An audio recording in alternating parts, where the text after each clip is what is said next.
Magandang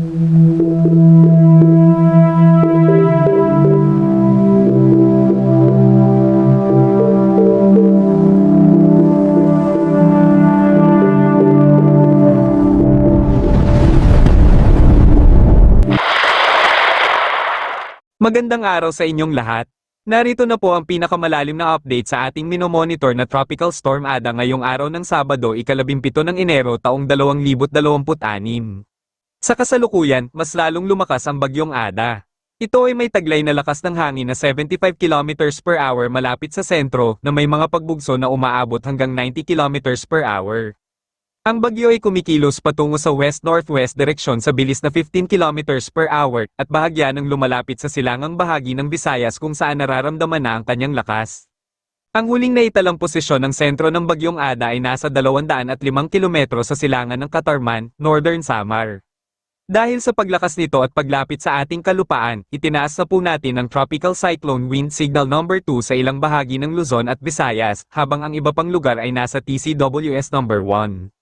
Tropical Cyclone Wind Signals in effect, TCWS number 2. Mga lugar na makakaranas ng hangin na umaabot sa 62 km per hour hanggang 88 km per hour. Luzon. Silangang bahagi ng Camarines Sur, Siruma, Tinambak, Ocampo, Bao, Nabua, Bato, Iriga City. Buhi, Sagyay, Tigaon, Goa, Lagonoy, San Jose, Garchitoorena, Presentacion, Caramoan, Catanduanes. Albay, Sorsogon, Visayas, Northern Samar. Hilagang bahagi ng Eastern Samar. Silangang hilagang bahagi ng Samar. TCWS number 1. Mga lugar na makakaranas ng hangin na umaabot sa 39 km per hour hanggang 61 km per hour, Luzon. Timog bahagi ng Quezon, San Narciso, Mulanay, San Francisco, San Andres, Buena Vista.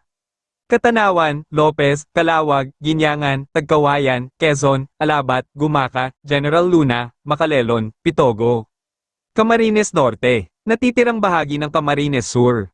Masbate kabilang ang Ticao at Bures Islands. Visayas. Natitirang bahagi ng Eastern Samar. Natitirang bahagi ng Samar. Biliran. Leyte. Southern Leyte. Hilagang bahagi ng Cebu kabilang ang Camotes at Bantayan Islands. Mindanao. Dinagat Islands. Siargao, Bucas Grande Islands. Inaasahan na lalong lalapit ang bagyong Ada sa ating kalupaan sa mga susunod na oras bago tuluyang lihis palabas ng bansa.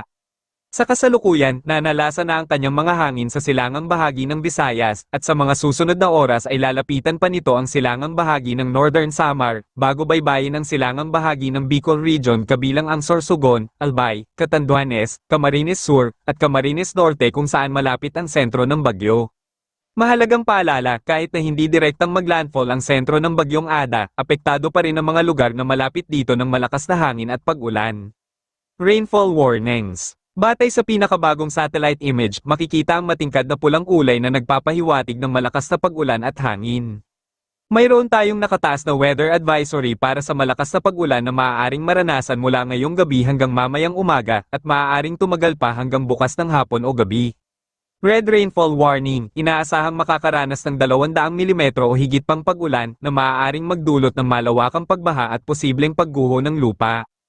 Orange Rainfall Warning, inaasahang makakaranas ng 100 mm hanggang 200 mm na pag-ulan na maaaring magdulot ng malakas na pagbaha at pagguho ng lupa. Yellow Rainfall Warning, inaasahang makakaranas ng 50 mm hanggang 100 mm na pag-ulan na maaaring magdulot ng pagbaha sa ilang bahagi. Iwasan munang lumabas ng tahanan habang nanalasa ang bagyo.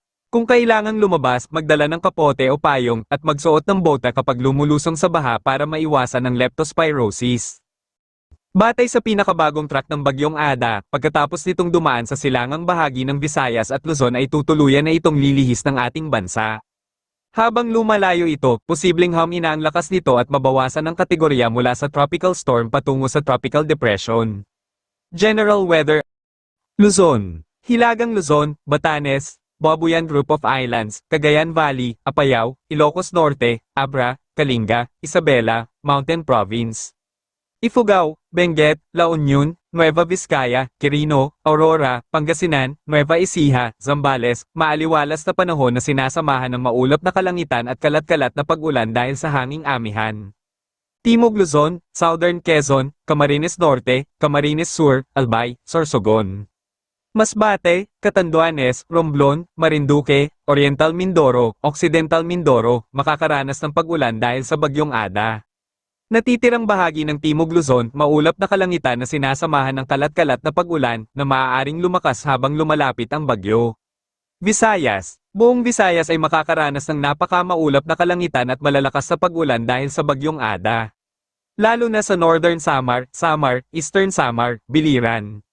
Leyte, Bohol, Cebu, Negros Islands Region, Guimaras, Siquijor, Iloilo, Capiz, Antique, at Aklan maging alerto sa pagbaha at pagguho ng lupa.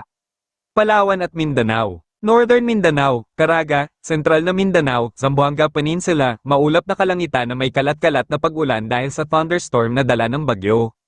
Cotabato, Davao del Sur, Davao Occidental, Davao Oriental, South Cotabato, Sultan Kudarat, Maguindanao, Palawan, maaliwalas na panahon na sinasamahan lamang ng maulap na kalangitan at paminsan-minsang pag-ulan. Seaboard warnings. Gale warning, nakataas sa baybayin ng Bicol Region at Northern Samar, kung saan inaasahang may mga alon na umaabot sa 2.8 hanggang 5 metro ang taas. Bawal ang anumang aktibidad sa dagat sa mga lugar na ito. Kanlurang bahagi ng bansa at silangang Mindanao, slight to moderate na alon lamang ang inaasahan. Ang bagyong Ada ay ang unang bagyo na ating nararanasan ngayong taon. Manatiling alerto at laging antabayan ang mga susunod na anunsyo tungkol sa lagay ng panahon. Maraming salamat sa inyong pagbibigay ng panahon at oras sa pagtingin at pakikinig. God bless po sa ating lahat. Mag-ingat po tayong lahat mga kababayan at sana ligtas ang lahat sa pagdaan ng bagyong Ada. Impormasyon na kailangan ninyo, mangyaring pakinggan po natin ang aming kasamahan na siyang magbabahagi ng mas maraming mahahalagang detalye ukol sa kasalukuyang lagay ng bagyong Ada, pati na rin ang magiging lagay ng panahon sa buong bansa sa mga darating na araw. Mga kababayan, huwag nating kalimutan na ang tamang at napapanahong impormasyon ay nakakapagligtas ng buhay. Manatili po tayong maingat, sumunod sa mga babala ng awtoridad, at laging maging alerto. Ingat po tayong lahat. Ito ng ating update sa binabantayan nating bagyo sa loob ng ating Philippine Area of Responsibility. Kaninang huling namataan yung sentro ni Bagyong Ada sa layong 205 km silangan ng Katarman sa may Northern Samar. May tagla itong lakas ng hangin na malapit sa gitna na umaabot ng 75 km per hour at pagbukso na umaabot ng 90 km per hour. Sa kasalukuyan, yung movement nito ay west-northwestward sa bilis sa 15 km per hour. Makikita natin dito sa ating latest satellite images na itong mga makakapal na kaulapan sa nakapalibot dito sa bagyo ay kasalukuyang nakakaapekto sa malaking bahagi ng Visayas, portions ng Bicol Region, pati na rin sa lalawigan ng Quezon at sa mga lalawigan rin ng Romblon at itong northern portion ng Mindanao sa may northern Mindanao at portions ng Caraga. Samantala sa nalalabing bahagi ng ating bansa ay bahagyang maulap hanggang sa maulap na papawiri na ating inaasahan.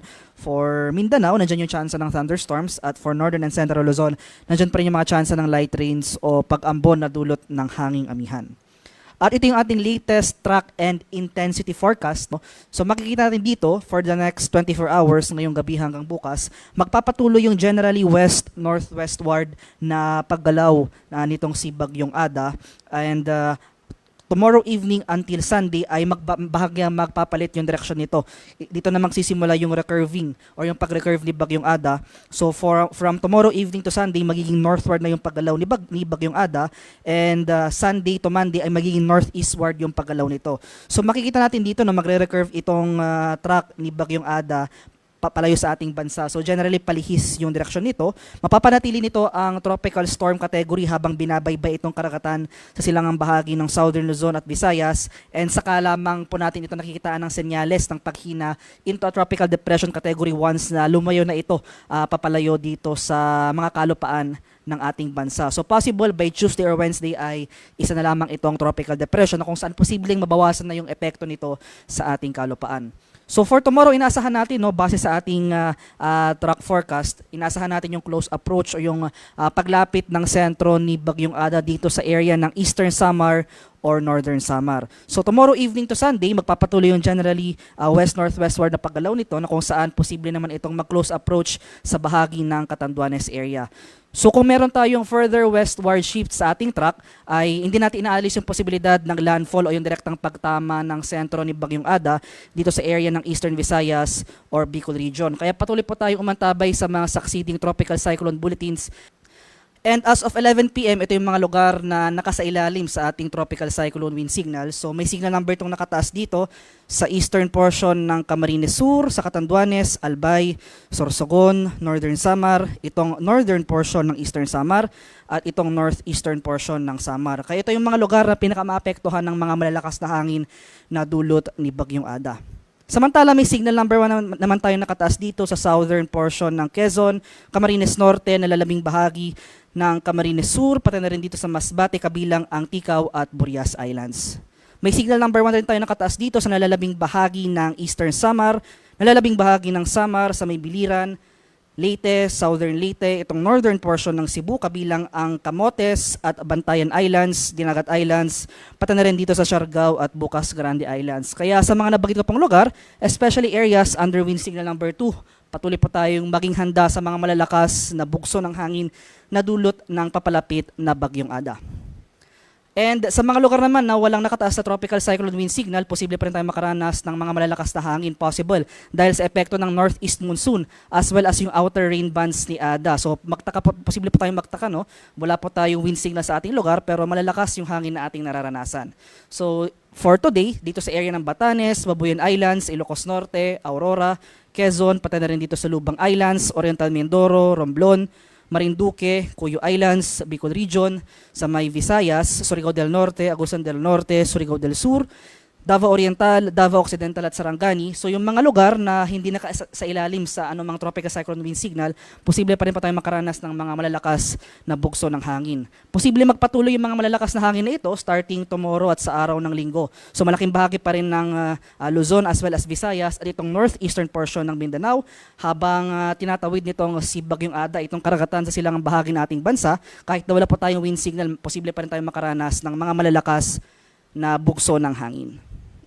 In terms of heavy rainfall, ay yung mga malalakas na pag-ulan, no?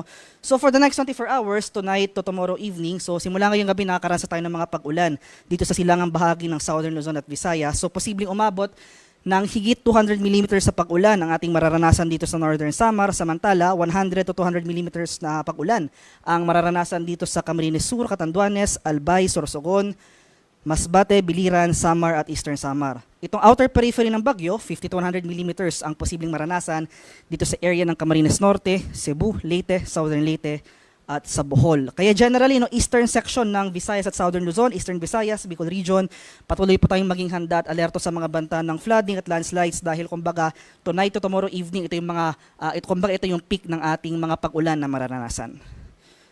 So habang binabaybay ni Bagyong Ada itong karagatan sa silangang bahagi ng ating bansa, unti-unti na mababawasan yung mga pag-ulan dito sa ilang portions ng Visayas. Kumbaga mag-shift northward yung mga pag-ulan natin, yung distribution ng ating rainfall. So tomorrow evening to Sunday evening, mapapansin natin makakaranas rin tayo ng mga pag-ulan dito sa area ng Quezon. Magpapatuloy yung 100 to 200 mm sa pag-ulan sa may Catanduanes at Northern Samar. Itong mga areas shaded by yellow, 50 to 100 mm sa may Masbate, Sorsogon, Albay, Camarines Norte, Camarines Sur at sa Quezon. Sa kalagayan naman ating karagatan, sa kasalukuyan, ito yung ating latest gale warning. May gale warning tayo nakataas dito sa portions ng Camarines Norte, ilang bayan po yan ng Camarines Norte, northern coast ng Camarines Sur, itong northern and eastern coasts ng Catanduanes, eastern coast ng Sorsogon, itong eastern coast ng Albay, pati na rin itong northern and eastern coasts ng Northern Samar. Kaya over these areas, patuloy po tayong umantabay sa moderate to rough or rough to very rough na sea conditions sa ating mga kababayang mangingisda at may mga maliliit na sasakyang pandagat over these areas. Huwag po muna tayong pamalaot dahil patuloy tayong makakaranas ng maalong karagatan na dulot ng papalapit na Bagyong Ada. At pinapaalalahanan rin po natin yung ating mga kababayan na nakatira sa coastal communities, sa mga exposed coastal areas or mga low-lying areas, sa banta naman ng storm surge o yung daluyong ng bagyo na posibleng umabot ng 1 to 2 meters. No? So dito sa mga ilang bayan ng Albay, Camarines Sur, Catanduanes, Eastern at Northern Samar, pati na rin dito sa Sorsogon, makipag-ugnayan po tayo sa ating lokal na pamahalaan regarding sa reinforcement ng ating mga tahanan or evacuation towards higher ground para maiwasan po natin itong mga banta ng storm surge o yung daluyan ng bagyo. At yan lamang po ang latest. Magandang gabi sa ating lahat.